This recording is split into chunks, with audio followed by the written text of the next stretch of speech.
ওই গরু তার জান বাঁচানির ভয়ে দৌড়িয়া পালাইতেছে। তো সামনে একটি গর্ত, কাদা, পানিগুলা শুকিয়ে গেছে, কাদাগুলা আছে। গরুটা লাফ দিয়ে ওই কাদার মধ্যে পড়েছে, আর সামনেও যেতে পারে না, পিছনেও আসতে পারে না। বাঘ ওই গরুকে ধরার জন্য লাফ দিয়েছে, দুই হাত পিছনে করছে, সামনেও যেতে পারে না, পিছনেও আসতে পারে না। গরু শুধু বলতেছে, মালিক, হে মালিক, আমাকে বাঁচাও, এই নিদানের সময়, কঠিন বিপদের সময়, হে মালিক, তুমি আমাকে একটু রক্ষা করো। যখন মালিকের কানে ওই গরুর শব্দ গেছে, মালিক দৌড়িয়ে গেছে, বনের ভিতরে যায়, দেখে কাদার মধ্যে তার গরু পড়ে আছে। গরুর দড়িটা টাইনা টাইনা গরুটাকে কাদার দিকে উঠিয়ে নিয়ে বাড়ির দিকে যায়।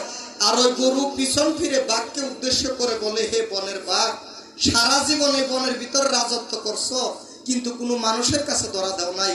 দেখো, আমি একটি গরু আজকে মানুষের কাছে ধরা দিয়েছিলাম বিধায় এই নিদান কালে, অসময়, বিপদের সময় সেই মানুষটি এসে আমাকে উদ্ধার করে নিয়ে গেল।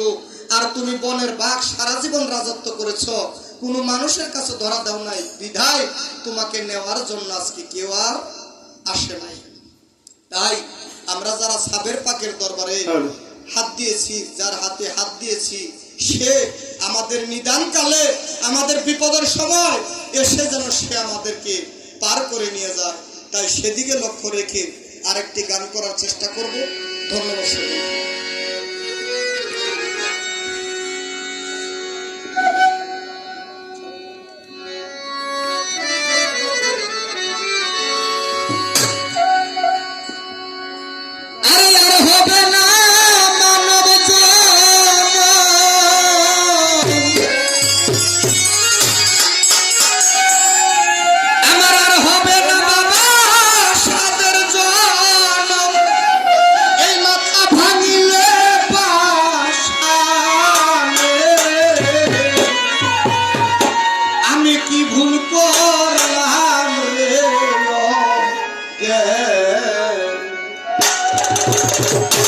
আমারও জীবনে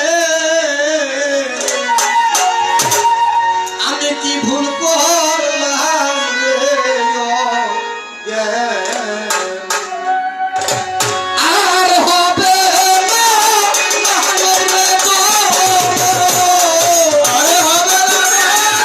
মানুষ রে, আর হবে না মানব জনম, থাকলে মাথা পাশানে কি ভুল করলাম রে বাবা, আমারও জীবনে আমি কি ভুল করলাম রে,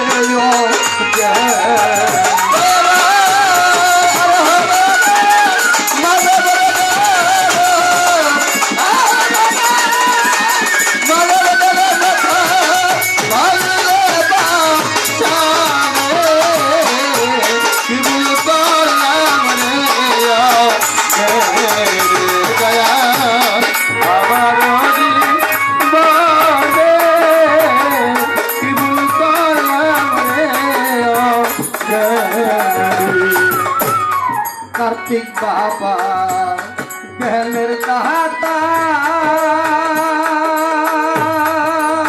দরবারি ভাই জ্ঞান বিনে মোর ভগবান আমার ভারত চান্দে জ্ঞানের দাতা,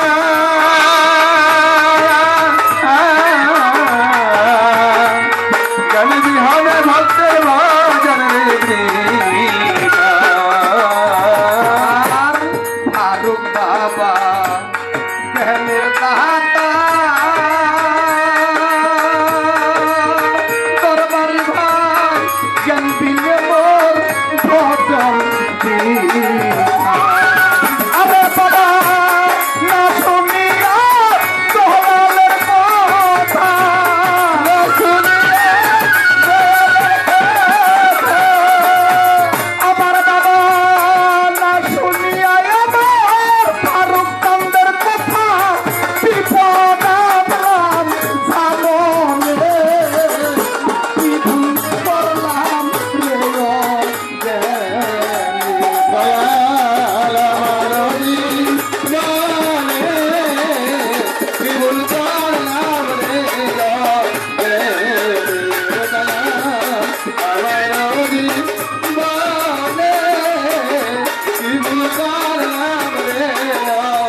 ও জ্ঞানে।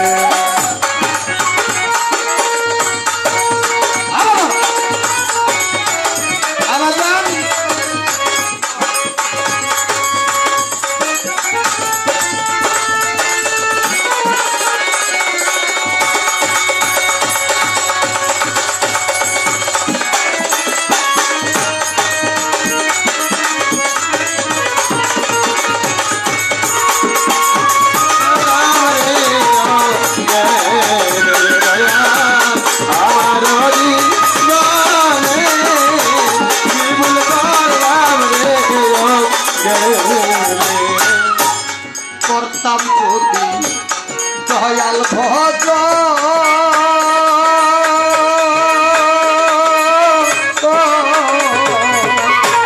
মিলতো আমার অমূল্য রতন যদি আমার খাবের ভজ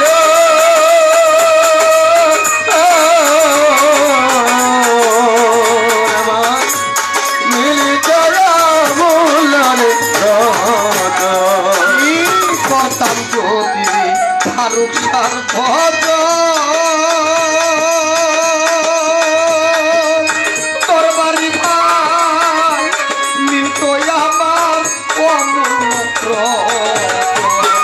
আরে পাগল কইলা যাইতো কেমন নয়ন কইলা যাইতো কেমন নয়ন সমন থাকতো দূরে কি ভুল করলাম রে ও জ্ঞানী বাবা আমার